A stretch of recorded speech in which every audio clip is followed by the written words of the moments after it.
आज डॉक्टर मनोहर लोहिया जी की पुण्यतिथि है और उस समय तो हम लोग बिल्कुल छात्र थे, कॉलेज में पढ़ ही रहे थे और उसी समय उनका निधन हुआ था।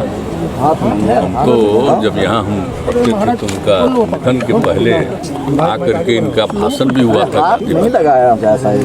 हमें छात्र के रूप में इनकी बात सुनने आए थे और जब हम बच्चे रहे हैं उस समय भी अखबारों में इनके बारे में पढ़ते रहे हैं और उनको सुनने आए पहली बार, मुझे बड़ी खुशी हुई। और इनके विचारों से तो आप जानते ही हैं कि हम लोग सब प्रभावित हैं और आप सबको मालूम है कि गांधी, लोहिया, जयप्रकाश सबके विचारों से ही आगे हम लोग काम करने की पूरी कोशिश कर रहे हैं।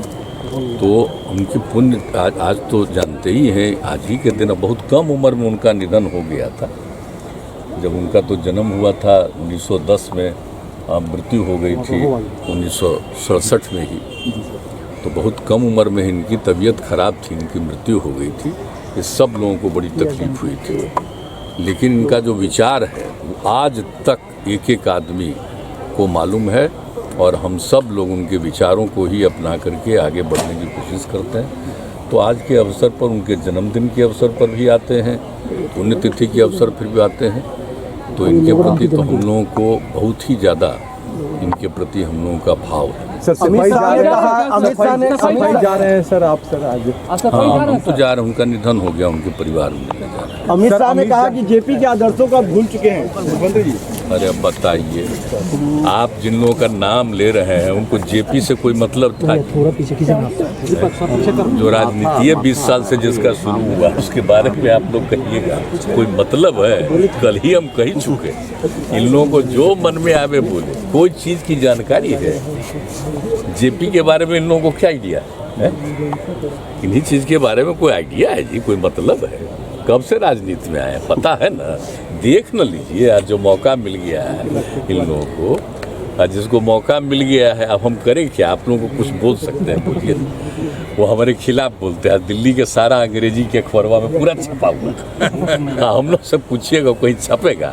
इसलिए क्या ज़रूरत है? जो मन में आवे बोल दीजिए। लेकिन क्या मतलब है? कोई जानकारी है?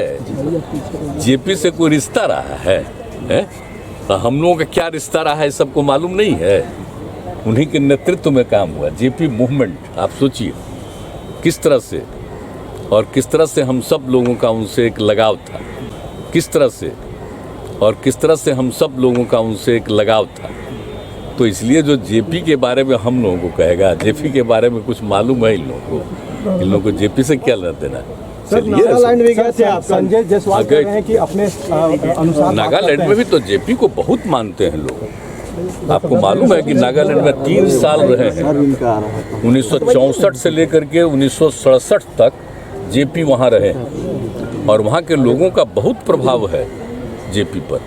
तो वहाँ के लोगों ने हमको कहा कि भाई हम भी तो मनाते हैं उनका जयंती, तो आप भी आइए। तो हमने कहा जरूर आएंगे। कल गए थे और बहुत अच्छा था, काफ़ी लोग उसमें बोले, सबका सुनते रहे, अपनी बात भी कहे जेपी के बारे में कि जो कुछ भी वहाँ किए हैं और बिहार के लिए और देश के लिए जो भी, तो सब बहुत अच्छा वहाँ सबको देखा। ये सब लोग थे, अब बड़ी संख्या में लड़कियाँ थी, महिलाएं थे, पुरुष थे, सब वहाँ के बहुत लोग थे।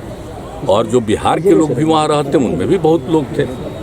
तो बहुत अच्छी मीटिंग वहाँ पर थी। तो ये तो लगा कि भाई जेपी को कितनी वहाँ श्रद्धांजलि है सबके मन में, तो इसलिए हम गए थे वहाँ, बहुत अच्छा लगा। संजय जायसवाल ने ट्वीट किया है, आपने किया है नौकरी देने के विषय पर सर, तेजस्वी पर सर, आपने कहा वो वीडियो डाला है। संजय जायसवाल ने कहा कि आप पहले कह रहे थे, कहाँ से कौन है? भरोसा नहीं है। इनके बारे में कह रहे हैं? संजय जायसवाल क्या कह रहे थे कि नौकरी देने पर उनको भरोसा नहीं है। 70 के दशक का रिकॉर्डर आपको बताया है। आ जाएगा, आप जान न लीजिए, उन्हीं से पूछ लीजिए ना कि आरजेडी में कब थे। लेटेस्ट खबरों के लिए देखते रहिए MUZ न्यूज और ताज़ा अपडेट पाने के लिए चैनल सब्सक्राइब करना ना भूलें।